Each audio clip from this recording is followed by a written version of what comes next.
그러나 그 전에 게일이 다시 말했다. 그런데 곧은 당신은 정말 이런 식으로 살기를 원하나요? 당신이 꿈꾸는 삶이 이런 것이었어요? 우리가 결혼할 때 합의한 삶이 이런 건가요? 게일의 질문들에 정신이 번쩍 들었다. 나는 곧바로 대답해야 했다. 아니에요. 나는 이렇게 살고 싶지 않아요.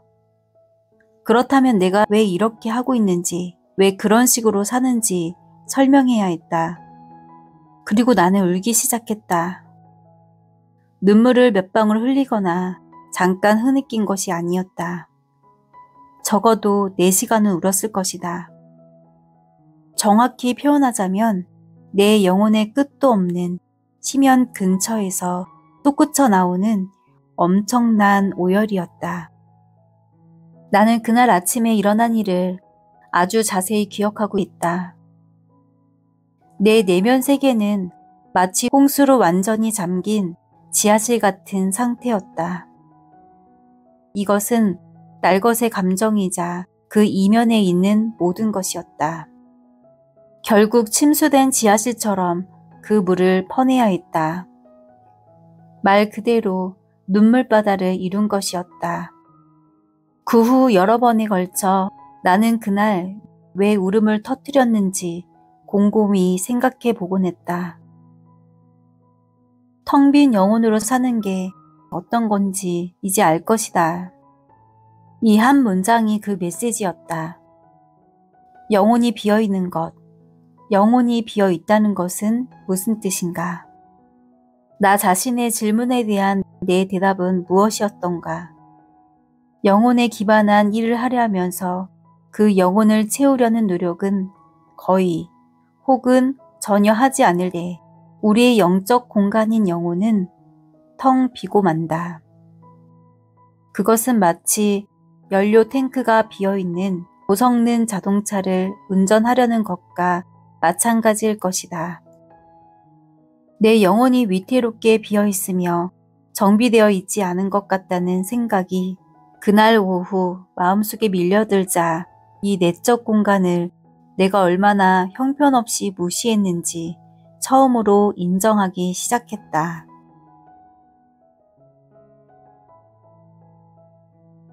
안녕하세요.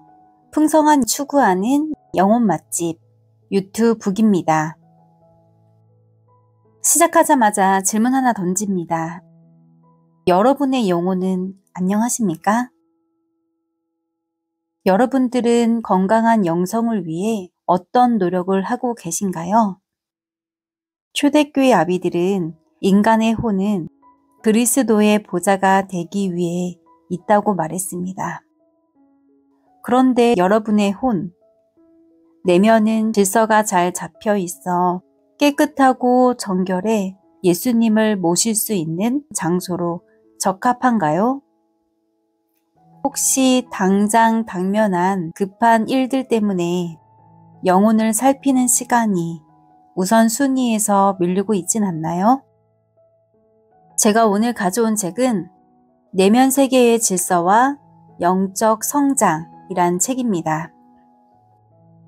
내면 세계의 질서와 영적 성장의 상관관계는 매우 밀접하고 긴밀하여 우리가 그것들을 등한시하지 않고 앞세울 때 우리로 하여금 정돈되고 잘 정비된 삶을 보상합니다. 그렇지만 그 반대의 경우는 어떤가요? 이 책의 저자 골든 맥도날드는 분주한 목회 활동으로 인하여 내면 세계를 무시함에 따른 낭패와 정신적 붕괴의 경험을 토대로 진솔하게 이야기 형식으로 풀어나갑니다. 어렵지 않은 서술 방식과 실제 경험들은 우리로 하여금 많은 공감을 형성해 몰입감이 너무 좋아 쉽게 페이지를 넘길 수 있었습니다. 그렇지만 결코 간과해서 안 되는 가볍지 않은 고농축 내용들입니다. 내면을 진단하고 또 그에 따른 실생활에서 적용할 수 있는 해결책을 제시한 실용 백과사전 같은 책입니다. 자, 그럼 이제부터 책을 통하여 우리의 내면과 영혼이 하는 일들을 살펴보도록 하겠습니다.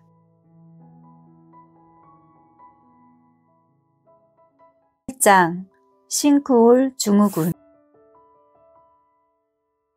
플로리다에 사는 한 아파트 주민들은 어느 날 아침 눈을 떴을 때 창밖에서 벌어지는 무시무시한 광경을 목격했다.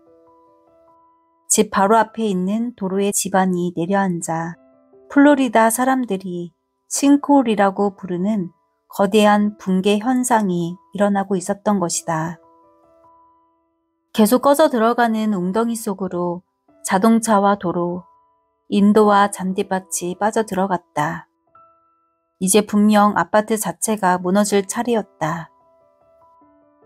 이런 싱크홀은 가뭄기간에 지하수가 말라붙어 지표를 지탱할 힘을 잃을 때 생기는 현상이라고 과학자들은 말한다. 갑자기 모든 것이 땅속으로 꺼져 들어가면서 두 발로 딛고 있는 땅조차 안전한지 의심스러워진다. 수많은 사람들이 플로리다의 싱크홀과 같은 삶을 살고 있다. 우리 가운데 상당수는 싱크홀의 가장자리처럼 자신이 무너져 내리는 경험을 한두 번쯤 했을 것이다. 피곤으로 무뎌진 정서, 부인할 수 없는 실패감, 지금까지 추구해왔던 목표에 대한 쓰디쓴 환멸감 등을 느낄 때 우리 안에서 무엇인가가 무너져 내리고 있음을 감지할 것이다. 삶 전체가 온통 끝없는 심연으로 빠져들어갈 것 같은 붕괴 직전의 위기를 느끼게 된다. 어떤 때는 그러한 붕괴를 피할 길이 거의 없어 보인다. 도대체 무엇이 잘못되었을까? 이 문제에 대해 한참 생각해보면 이전에는 몰랐던 우리의 내부 영역, 즉 내면 세계가 있다는 사실을 발견하게 된다. 이 내면 세계를 무시할 경우 우리를 짓누르는 사건과 스트레스의 무게를 오래 견딜 수 없음이 점차 분명해질 것이다. 어떤 사람들은 이러한 자아 발견을 했을 때 너무 놀란 나머지 혼란에 빠진다. 그들은 지금까지 표면적이고 가시적인 것에 자신의 시간과 에너지를 대부분 써버렸다는 사실을 갑자기 깨닫게 된다. 그들은 학위나 경력, 중요한 대인관계, 건강, 미모 등 여러 자산의 주인으로서 그것들을 쌓아 올렸다. 그 자산들은 괜찮은 수준을 넘어 때론 탁월하기까지 했다. 이 모든 것이 잘못되었다는 말은 아니다. 문제는 내면 세계가 무질서하거나 취약한 상태에 있다는 사실을 뒤늦게야 발견하는 경우가 많다는 점이다. 따라서 싱크홀 증후군의 가능성은 항상 존재하는 셈이다. 우리는 아주 다른 두 세계 속에서 살고 있다는 사실을 알아야 한다. 우리의 외부 세계 혹은 공적 세계는 좀 더 다루기가 쉽다. 그것은 좀 더 가늠할 수 있고 눈에 보이며 확장 가능한 세계다. 우리의 외부 세계는 일, 놀이, 소유, 그리고 사회적 연결망을 구성하는 수많은 친분 관계로 이루어져 있다. 그것은 성공, 인기, 부, 미모 등으로 쉽게 평가할 수 있는 우리 삶의 한 부분이다. 그러나 우리의 내면 세계는 본질적으로 좀 더 영적인 영역이다. 이 세계는 선택과 가치가 결정되는 중심부로서 고독과 성찰이 추구되어야 하는 곳이다. 예배와 신앙 고백이 행해지는 장소이며 세상의 도덕적, 영적 오염이 침투하지 못하게 해야 하는 곳이다. 우리 대부분은 자신의 공적 세계를 잘 관리하는 법을 배워왔다. 물론 우리 주위에는 미덥지 않은 일꾼, 살림을 엉망으로 하는 가정주부, 사이적으로 미숙하여 주변 사람에게 폐를 끼치는 사람들이 언제나 있기 마련이다. 그러나 우리 대부분은 명령을 받고 일정을 짜고 지시하는 법을 배워왔다. 우리는 일가 인간관계 면에서 어떤 시스템이 우리에게 가장 적절한지 알고 있다. 적당한 여가와 취미를 즐길 줄도 안다. 또한 좋은 친구를 사귀고 그 관계를 잘 유지할 수도 있다. 공적 세계는 우리의 시간과 충성, 물질과 에너지를 끝없이 요구한다. 그리고 이러한 공적 세계는 너무나 가시적이고 현실적이기 때문에 그 유혹과 요구를 거절하기란 결코 쉽지 않다. 이 세계는 우리의 관심을 끌고 행동을 촉구하기 위해 큰 소리로 아우성친다. 한편 우리 각자에게는 내면 세계가 있다. 이것 또한 우리의 공적 세계만큼이나 끝이 없는 세계다. 하지만 이 내면 세계는 마치 대양의 엄청난 깊이 마냥 놀라움, 복병, 감정, 꿈 등으로 가득 찬 미개척 영역으로 남아있는 경우가 많다. 인기 있는 TV 리얼리티 쇼였던 생존자에서 최종 결선까지 살아남은 제리는 투표 결과 그 섬에서 쫓겨나지 않기 위해 애쓰면서 얼마나 큰 압박을 받았는지 얘기한 적이 있다. 그녀는 $100만 상으로 받기 위해 사력을 다하는 자신을 보며 놀라지 않았는지 물어보자 이렇게 대답했다. 솔직하게 말할까요? 사실 이렇게 힘들 줄 몰랐어요. 아침에 일어난 후 온종일 나 자신이 누구인지 의아했답니다. 제 입에서는 욕구, 불만과 허기, 스트레스 때문에 이상한 말이 터져나왔고 말이 나온 다음에는 다시 삼키고 싶었죠. 평상시에는 그런 말이나 행동을 하지 않으니까요. 그래요. 사실 많은 면에서 제 자신도 놀랐답니다. 제리는 인위적인 세계에서의 삶을 묘사함에도 불구하고 마치 출세 가도를 달리는 사업가처럼 말하고 있다. 삶이 치열해지면서 그녀는 자신이 진정 원하지 않았던 성품이 표출되는 것을 발견하고는 놀란 듯했다. 제리의 세계와 비슷한 현실 세계에서도 우리의 내면 세계를 도외시하고픈 유혹이 있다. 그것은 설사 무시되더라도 외부 세계만큼 큰 소리로 아우성치지 않기 때문이다. 이 세계는 싱크홀처럼 무너져 내리기 전에는 상당히 오랫동안 주목을 받지 않고도 유지될 수 있다.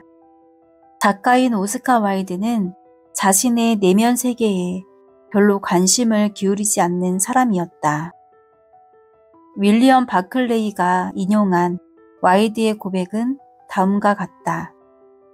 신들은 내게 거의 모든 것을 허락했다. 그러나 나는 나 자신을 오랫동안 무분별하고 육체적인 향락에 빠져들도록 내버려 두었다. 향락이 극에 달하면 고칠증을 느끼고 새로운 흥분거리를 찾아 밑바닥까지 일부러 내려가 보았다. 내 사고는 역설로 가득 차고 열정은 뒤틀려 갔다. 나는 점차 다른 사람들의 삶에 대해 개의치 않게 되었다. 나를 즐겁게 하는 곳이면 어디에서나 계속 쾌락을 추구했다. 나는 일상의 작은 행위 하나하나가 우리의 성품을 형성하거나 파괴하기도 하며 우리가 밀실에서 행한 일로 인해 언젠가 지붕 위에서 통곡하게 되리라는 것을 까마득히 잊고 있었다. 나는 나 자신의 주인 되기를 멈추었다.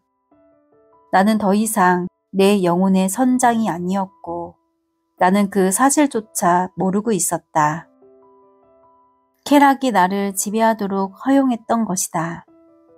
끔찍한 수치감 속에서 내 인생은 끝나버렸다. 나는 더 이상 내 영혼의 선장이 아니었다는 와일드의 표현은 내면 세계가 흔들림으로써 삶이 무너져버린 사람의 모습을 나타낸다. 그의 말은 한 개인 삶의 극적인 단면을 표현하지만 와일드처럼 내면을 무시한 많은 이들도 이와 비슷한 고백을 할 수 있을 것이다. 나는 이 시대의 가장 격렬한 전쟁터 중 하나는 개인의 내면 세계라고 믿는다. 특히 자신을 실천적이거나 순종하며 그리스도를 따르는 이라고 믿는 자들은 마땅히 이 싸움을 치러야 한다. 그들 중에는 가정과 직장과 교회에서 무거운 책임을 지고 수고하는 이가 많다. 그들은 좋은 사람들이지만 너무나 지쳐있다. 그래서 싱크홀 같은 붕괴 위험에 처하는 경우가 많다. 왜 그런가? 그들의 가치 있는 활동은 와일드의 경우와는 거리가 멀지만 그들 역시 와일드처럼 내면 세계를 너무 오랫동안 무시한 채 공적 세계에만 치중한 삶을 살기 때문이다. 웨인 뮬러는 이렇게 쓰고 있다. 우리는 바쁘면 바쁠수록 스스로를 그만큼 더 중요한 인물인 양 여기고 남들에게도 그렇게 비칠 것이라고 상상한다.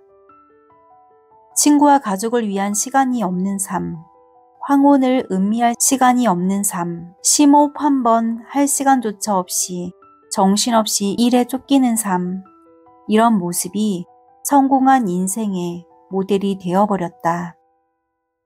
서구 문화의 가치관은 우리가 이런 성향에 눈멀도록 이바지했다.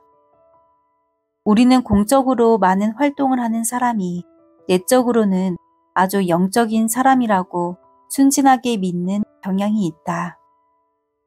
또한 교회가 크면 클수록 하늘로부터 오는 복이 클 것이라고 생각한다. 성경 지식이 많을수록 그만큼 하나님과 더 가까울 것이라고 생각한다. 이렇게 생각하는 경향 때문에 내면 세계를 희생해서라도 공적 세계에 관심을 기울이는 균형이 깨진 삶에 유혹을 받는 것이다.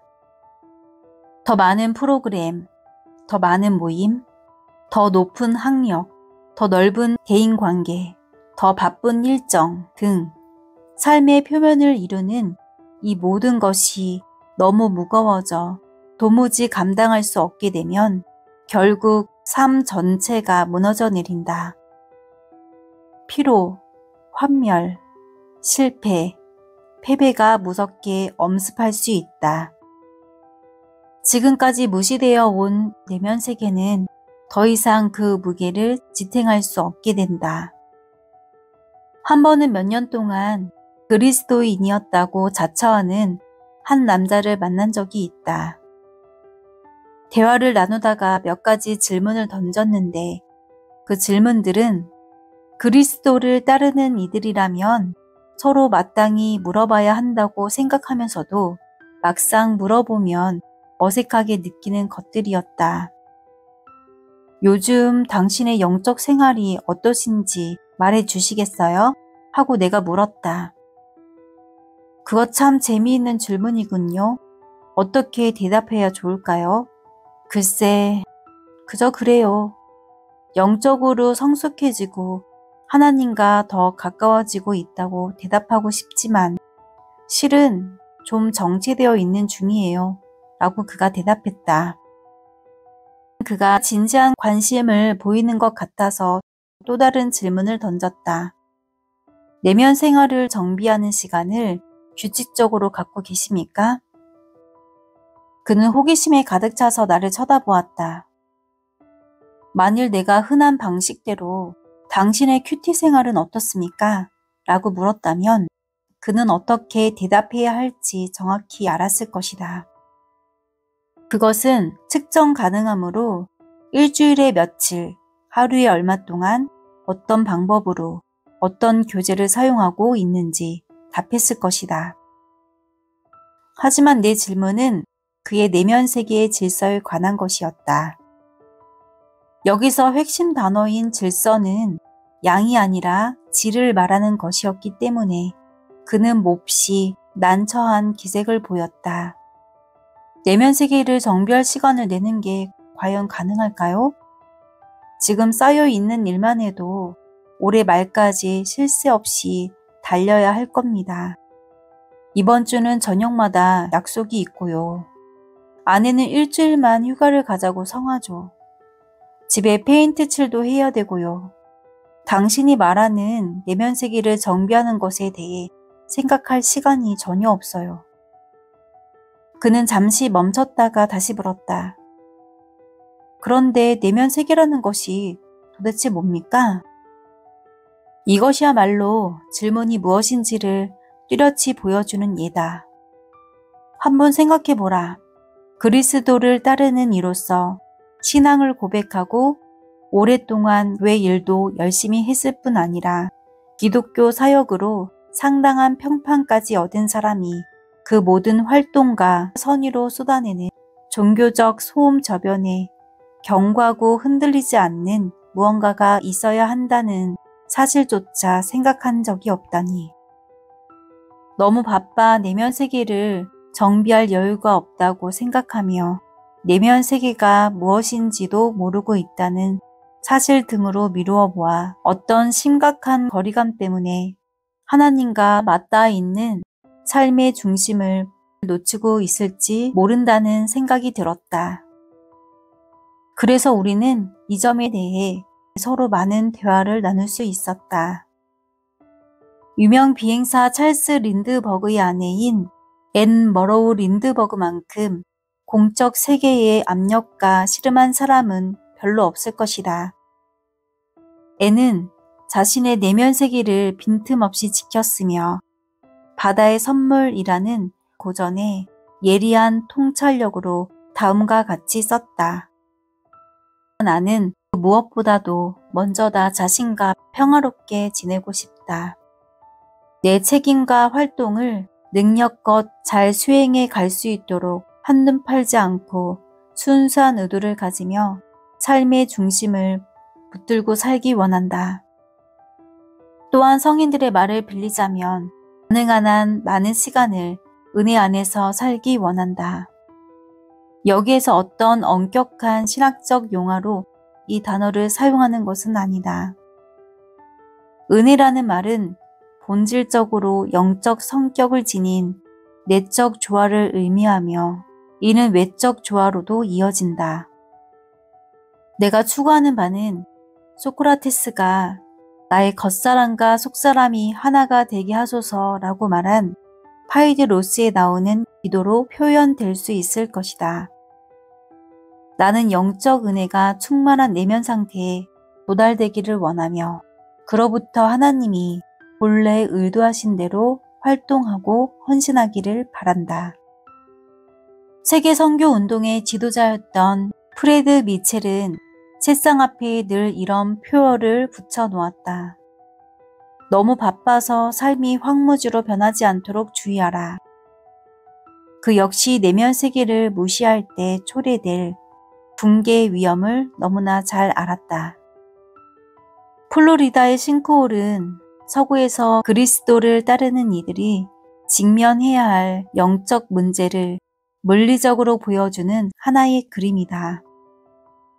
삶의 압박이 가중됨에 따라 스스로 내면을 응시하면서 다음과 같이 자문해 보지 않는다면 더 많은 이들의 삶이 싱크홀처럼 될 것이다. 삶의 표면에서 일어나는 온갖 소음과 행동 아래 과연 내면 세계가 존재하는가? 열심히 개발하고 가꾸어야 할 세계가 있는가? 점점 더 표면에서 누르는 압력을 지탱할 만한 내적인 힘과 탄력성을 기를 수 있는가? 존 킨시 애덤스는 워싱턴에서 외롭게 지낼 때 매사추세츠에 있는 가족을 그리워하며 아들 딸에게 격려의 편지를 보냈다. 딸에게는 장래 결혼에 대하여 언급하면서 남편감으로 어떤 사람을 고르는 것이 좋을지 권면하는 편지를 썼다. 그의 권면은 그가 얼마나 질서 잡힌 내면 세계를 높이 평가했는지 잘 보여준다.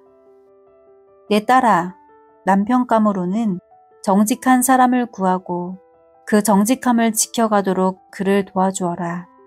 그가 독립적인 사람이라면 부유한지 아닌지는 중요하지 않단다. 다른 어떤 조건보다도 그 사람의 명예와 도덕적 성품을 높이 사기를 바란다. 다른 어떤 위대함보다 영혼의 위대함을, 다른 어떤 부요보다 마음의 부요를 명심하길 간절히 바란다. 2장 조종실에서 보는 시각. 한때 미 해군 소속 핵 잠수함의 장교로 근무했던 친구가 있다. 그가 지중해를 지나던 어느 날의 경험을 말해주었다. 잠수함 위로 많은 배들이 지나던 터라 잠수함은 충돌을 피하기 위하여 여러 차례 요동치지 않을 수 없었다. 함장이 잠시 자리를 비운 동안 당직 장교였던 내 친구는 매 순간 잠수함의 방향을 지시하는 책임을 맡고 있었다. 급작스럽고도 심상치 않은 움직임이 많이 일어났기 때문에 선실에 있던 함장이 갑자기 조종실에 나타나서 다음과 같이 물었다. 이상 없나? 네, 이상 없습니다. 내 친구가 대답했다. 함장은 잠깐 조종실 안을 둘러보더니 내가 보기에도 괜찮아 보이는군 하면서 조종실을 떠나 승강구를 통해 밖으로 나갔다. 그저 몇 마디 던지고 쓱 나간 이 함장은 당직 장교의 리더십에 완전한 신뢰를 표한 셈이다. 함장과 그가 신임하는 장교 사이에 간단하면서도 통상적인 대화를 들으면서 내 머릿속에는 내면 세계의 질서에 대한 그림이 하나 떠올랐다. 그 잠수함 주위에는 온통 충돌의 위험이 도사리고 있었다. 기민한 함장이라면 당연히 염려를 표할 만한 상황이었다. 사실 모든 위험은 잠수함 바깥에 있었다. 그리고 배의 운명을 완전히 결정짓는 곳은 잠수함 내부 깊숙이 있는 조용한 장소였다. 함장이 본능적으로 찾아온 곳도 바로 거기였다. 명령을 수행하는 중심부인 조종실에는 공포의 기색이 전혀 없었다. 오직 고도로 숙련된 승무원들이 차분하게 임무를 수행하고 있을 뿐이었다. 함장이 아무 이상이 없는지 확인하기 위해 조종실에 나타났을 때 실제로 이상이 없었다. 그가 던진 질문은 이상 없나? 라는 것이었다. 함장은 둘러보고 이상이 없음을 확인하고는 내가 보기에도 괜찮아 보이는군 하고 말했다. 그는 적합한 장소에 가서 적절한 응답을 받은 것이다. 바로 이와 같은 방식으로 함장은 잠수함의 조직을 운영한 것이다. 아무런 위험이 없었을 때에도 이미 수천 번 이와 같은 조치를 실습했다. 그렇기 때문에 위험한 상황에 맞닥뜨린 경우에도 함장은 과잉 반응을 보일 필요가 없었다. 그는 조종실 승무원들의 숙련된 업무 수행을 예상할 수 있었다. 거기서 모든 일이 질서 있게 진행되고 있으면 바깥 상황이 어떠하더라도 잠수함의 안전이 보장되는 것이다. 그래서 내가 보기에도 괜찮아 보이는군 이라고 말할 수 있었던 것이다. 그러나 그러한 조치가 무시되고 제대로 연습하지 않은 경우도 있었다. 그럴 경우에는 재난이 닥칠 수 있다. 배가 충돌하고 가라앉아 엄청난 손실을 입게 된다. 인간의 삶도 이와 마찬가지여서 내면 세계의 조종실에 이상이 생기면 화를 당하게 된다. 여기에서 일어나는 사고는 탈진, 신경쇠약, 폭발 등과 같은 이름으로 불린다. 실수나 실패는 누구에게나 있을 수 있는 일이다. 그러한 과정을 통해서 올바른 교훈을 배우고 성품이 단련되는 것도 사실이다. 그러나 내부에 외부 압력을 견딜 만한 자원이 없어서 코앞에서 인생이 산산조각 나는 것은 단순한 실수나 실패와는 다른 문제다. 언젠가 월스트리트 저널에 연재되는 경영자의 위기라는 기사에 첨단 기술 회사의 창업자이며 성공한 젊은 기업가인 제럴드 맥스웰에 관한 이야기가 실린 적이 있다. 한동안 사람들은 그를 경영의 천재라고 칭송했었다. 그러나 불행하게도 잠시뿐이었다. 갑자기 경제가 곤두박질 치면서 모든 것이 변했다. 흔히 말하듯 회사 주식은 휴지 조각이 되었고 이사회는 과감한 조치를 취하지 않을 수 없었다. 그날은 제럴드 맥스웰의 기억에 선명히 새겨져 있다. 그의 가족도 결코 그날을 잊을 수 없을 것이다. 그날은 그가 자기 방에서 오열하기 시작한 날이었고 넘치던 자신감이 무너지고 우울증이 시작된 날이었으며 그의 세계와 그들의 세계가 전복되기 시작한 날이었다.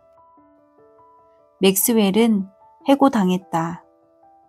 삶의 모든 것이 산산조각 나버렸고 그 상황을 헤쳐나갈 내적 자원이 그에게는 없었다.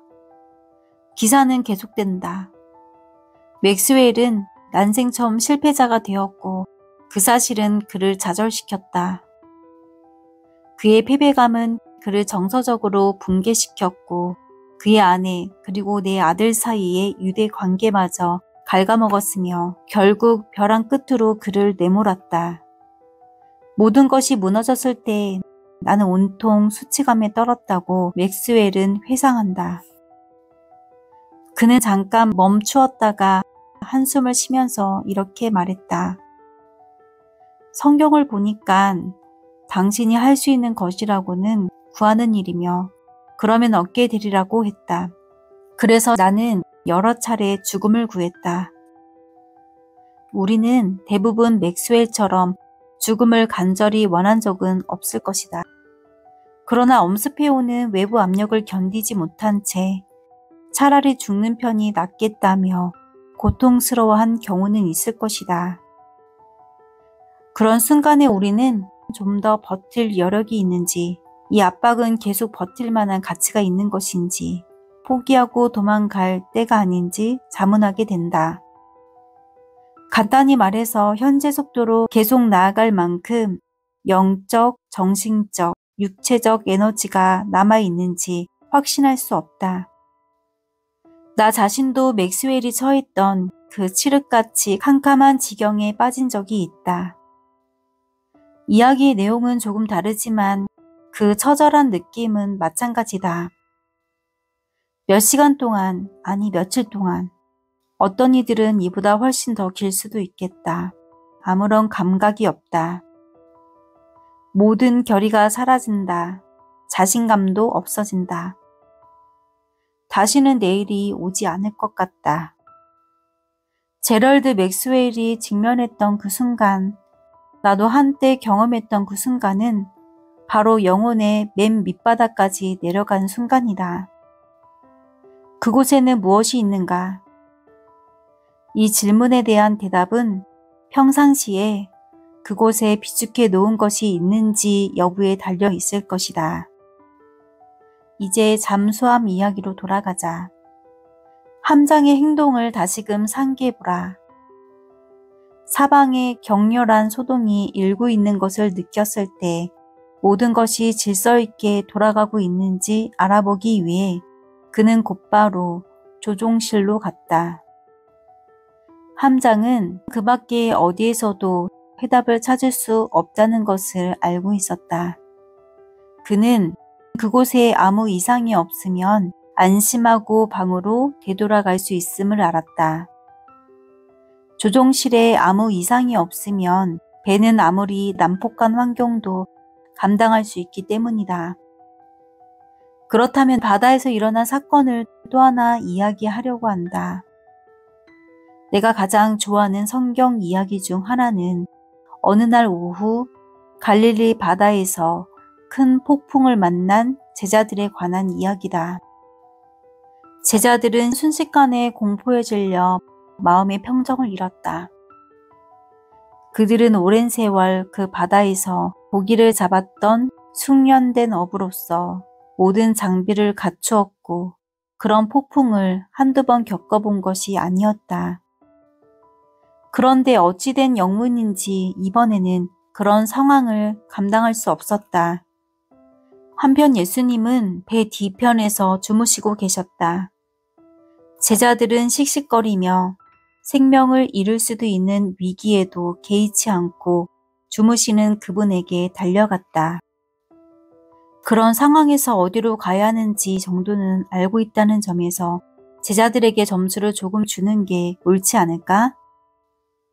그리스도께서는 폭풍에게 잠잠하라고 명하신 후에 제자들에게 질문을 던지셨는데 그것은 그들이 영적 지도자로서 개인적으로 성장하고 성숙하는 데 필요한 핵심 질문이었다. 너희 믿음이 어디 있느냐? 내 방식대로 표현하자면 다음과 같이 물으신 셈이다. 왜 너희 내면 세계의 조종실은 질서 정연하지 못한 것이냐? 삶에 개인적으로 긴장과 압박이 가중될 때 왜 우리는 삶의 조종실로 가는 대신 더 빨리 뛰고 더 강력하게 저항하고 더 많이 쌓고 더 많은 정보를 모으고 더 나은 전문가가 되려 하는 것일까? 우리 시대는 내면 세계보다는 외적 영역에 온갖 소소한데 더 많은 관심을 쏟고 있다. 내면 세계만이 우리가 그 어떤 외부의 광풍이라도 해치고 극복할 수 있는 힘을 얻을 수 있는 유일한 장소인데도 말이다. 성경 기자들은 조종실의 원칙을 믿었다. 그들은 내면 세계를 잘 가꾸고 유지하는 일이 최우선임을 알았고 또 그렇게 가르쳤다. 따라서 그들이 이룩한 업적이 시대와 문화를 초월하여 전수되고 있는 것이다. 그들이 기록한 것은 창조주로부터 받은 것으로 그분은 우리를 내면 세계로부터 외면 세계를 지향할 때 가장 잘 살 수 있도록 만드셨다. 스티븐 코비는 성공하는 사람들의 7가지 습관에서 이것을 내면으로부터 외부로 향하는 접근이라 부른다. 잠언 기자는 내면 세계의 원칙에 대하여 다음과 같이 썼다. 그 무엇보다도 너는 내 마음을 지키라. 그 마음이 바로 생명의 근원이기 때문이다. 이 간단한 문장으로 기자는 가장 놀라운 통찰 하나를 우리에게 선사했다. 내가 조종실이라고 부르는 곳을 그는 마음이라 부른다. 그는 마음을 근원으로 비유했고 거기로부터 에너지와 통찰과 힘이 흘러나와 외부의 격변에 굴복하지 않고 오히려 그것을 극복할 수 있다고 암시한다. 마음을 지켜라. 그러면 그것은 당신과 남들이 마실 수 있는 생명의 샘이 될 것이라고 말하고 있다. 그러면 마음을 지킨다는 것은 무엇을 의미하는가? 한 가지 분명한 것은 이 잠언 기자가 마음의 순전함을 위협할 수 있는 외부의 영향력으로부터 마음을 보호해야 한다고 생각한다는 점이다. 또한 기자는 삶의 질서를 부여하는 마음의 역량을 증대시키기 위해 마음을 강하게 하고 개발하는 데 초점을 맞춘다. 그러나 기자의 생각은 이 2가지를 넘어선다. 그가 독자에게 깨우쳐 주기 원하는 바는 마음을 지키거나 보호하는 일, 곧 내가 인간의 경험상 조종실이라고 언급한 것은 남자든 여자든 반드시 의도적이고도 훈련된 선택을 해야 한다는 말이다. 무슨 말인지 알겠는가? 우리는 반드시 마음을 지키기로 선택해야 한다는 것이다. 그렇게 선택하라. 마음의 건강과 생산성을 당연시해서는 안 되며 지속적으로 보호하고 유지해야 한다는 말이다. 잠수함의 함장이 무언가 심상치 않은 일이 일어나고 있다고 느꼈을 때 어떻게 행동했는지 다시 한번 생각해보자. 그는 곧바로 조종실로 향했다. 왜 그랬을까? 그것은 위험에 대처하는 데 필요한 모든 역량이 거기에 있다는 것을 잘 알았기 때문이다. 그가 지휘하던 잠수함은 외부 도색이나 속력, 승무원들의 결속력 등을 볼 때 미 해군에서 가장 탁월한 잠수함일 수도 있다. 그러나 조종실이 무질서한 상태에 있다면 도색, 속력, 훌륭한 승무원 등 그 모든 것이 전혀 무의미할 것이다. 신약 성경에서 바울도 같은 관점에서 그리스도를 따르는 이들에게 이렇게 도전했다. 여러분은 이 시대의 풍조를 본받지 말고 마음을 새롭게 함으로 변화를 받아. 그는 여기서 마음에 대해 얘기하고 있다. 이 구절에 대해 나는 언제나 필립스 역을 선호한다. 너희를 둘러싼 세상이 너희를 지어짜 그 틀에 끼워 맞추지 못하게 하라. 위대한 사도 바울은 시대를 초월한 진리를 말한 것이다. 그는 독자들에게 올바른 선택을 하라고 가르친다. 우리는 내면 세계, 곧 마음을 정비함으로써 외부 세계에 영향을 미치고자 하는가? 아니면 내부 세계를 무시함으로써 외부 세계가 우리를 빚어가도록 할 것인가? 이 두 가지는 삶 가운데 매일 우리가 선택해야만 하는 것이다. 이 놀라운 생각은 성경의 핵심 주제를 설명해 준다. 월스트리트 저널 기사에 실렸던 그 실패한 기업가가 무시한 것도 바로 이런 류의 통찰이었다. 이렇게 말하는 근거는 무엇인가? 주변 세계가 엄청난 압력으로 돌진해 왔을 때 그는 붕괴되고 말았다. 그에게는 비축해 놓은 내면의 힘도 내면 세계의 질서도 없었다. 메리 슬레서는 현대 선교사 전기에 등장하는 위대한 이름 중 하나다.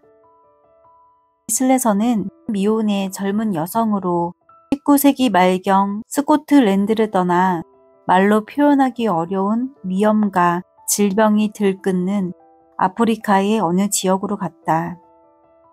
불굴의 정신을 지녔던 그녀는 여자든 남자든 다른 사람들이 엄청난 압박에 굴복하여 무너지고 도망가서 다시는 돌아오지 않을 때에도 계속 전진해 갔다. 유난히 지치고 힘든 하루를 보낸 어느 날 밤, 그녀는 밀림의 허름한 오두막에서 어렵게 잠을 청했다. 그날 밤을 회상하며 다음과 같은 글을 썼다.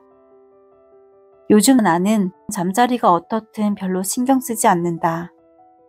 만약 나뭇가지 몇 개를 얼기설기 엮어서 침대를 삼고 지저분한 옥수수 껍질을 이불 삼아 덮고 쥐와 벌레들이 우글거리는 방에 새 여자와 태어난 지 사흘 된 아기와 나란히 누워 밖에는 양과 염소, 소들이 떼지어 모여 있는 곳에서 잠을 잘 때 그날 밤 내가 잠을 설쳤다면 여러분은 그게 당연하다고 생각할 것이다. 그런데 나는 정말 아주 편안하고 조용한 밤을 지냈다. 이것이야말로 우리가 내면 세계의 질서에 관한 문제를 다룰 때 어느 정도 떠올리는 것이다. 당신이 그것을 해군 용어로 조종실이라 부르든지 성경 용어로 마음이라 하든지 요점은 같다. 즉 모든 것이 질서 정연한 고요한 장소가 필요하다. 거기서 외부의 격동을 극복하고 그에 위축되지 않는 힘이 나오기 때문이다. 랄프 월도 에머슨은 독보적인 기독교적 관점을 개진하지는 않았지만 내게는 상당한 도움을 준 다음과 같은 글을 썼다. 세상에서 세상의 의견을 쫓아 사는 것은 쉽다. 홀로 살면서 스스로의 의견을 쫓는 것도 쉽다.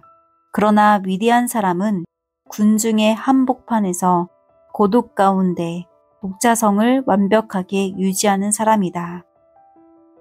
여기서 에머슨은 마음의 언어를 말하고 있다.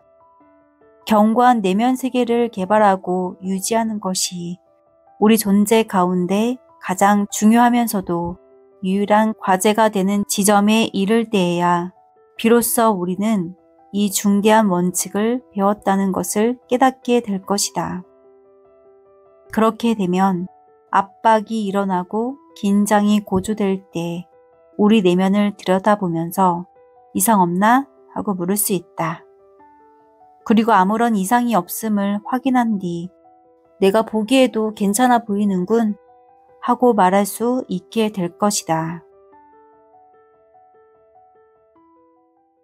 여기까지 낭독 마칩니다.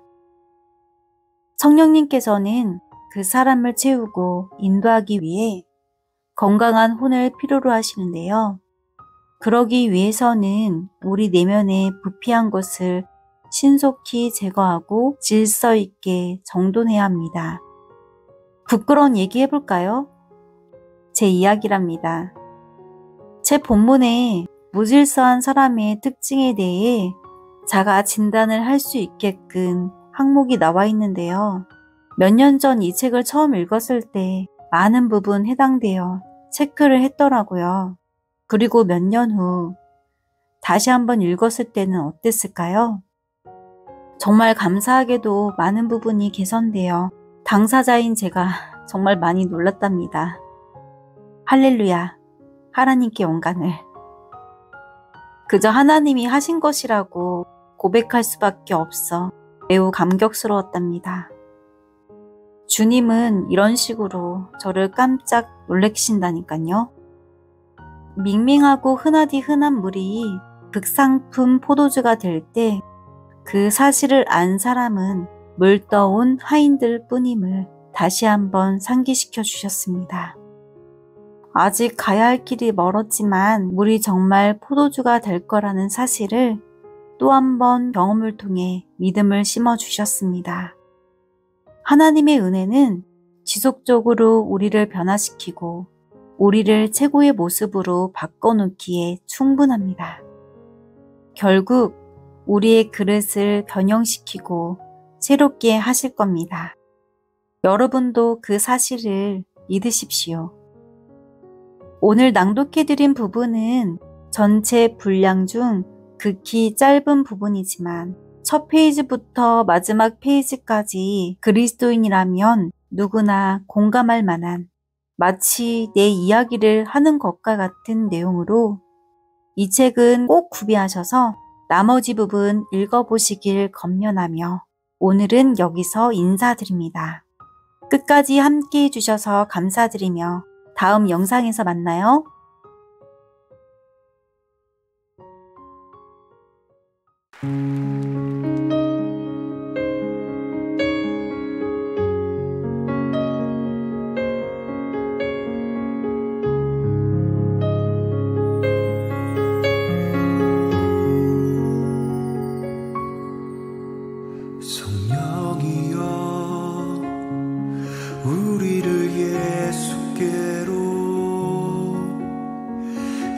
예수여 우리를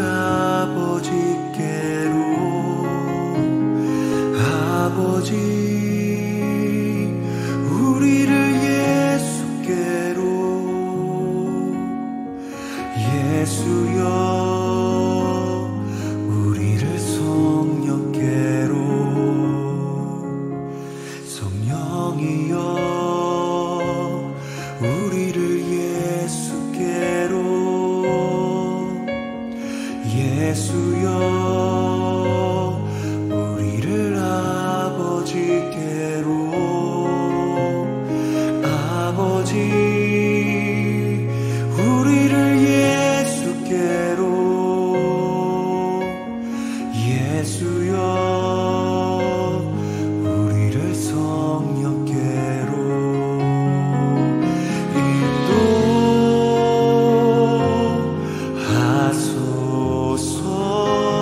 인도하소서 그 친밀한 사랑으로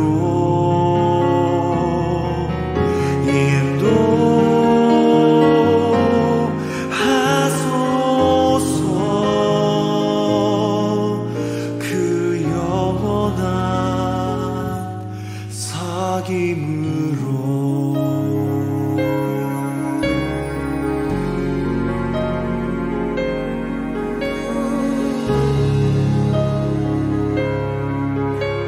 우리 함께 같이 고백하겠습니다. 성령이여 성령이여 우리를 예수께로 예수여 우리를 아버지께로 아버지 우리를 예수께로 예수여 우리를 성령께로 성령이여 성령이여 우리를 예수께로 예수여 우리를 아버지께로 아버지 우리를 예수께로 예수여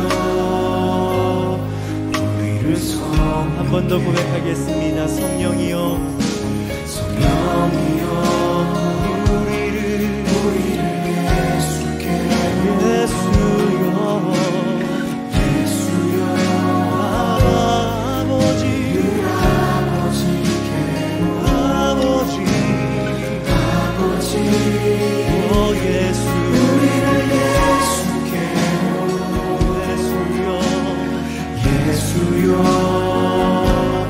우리를 주님 우리를 인도하여 주십시오. 인도하소서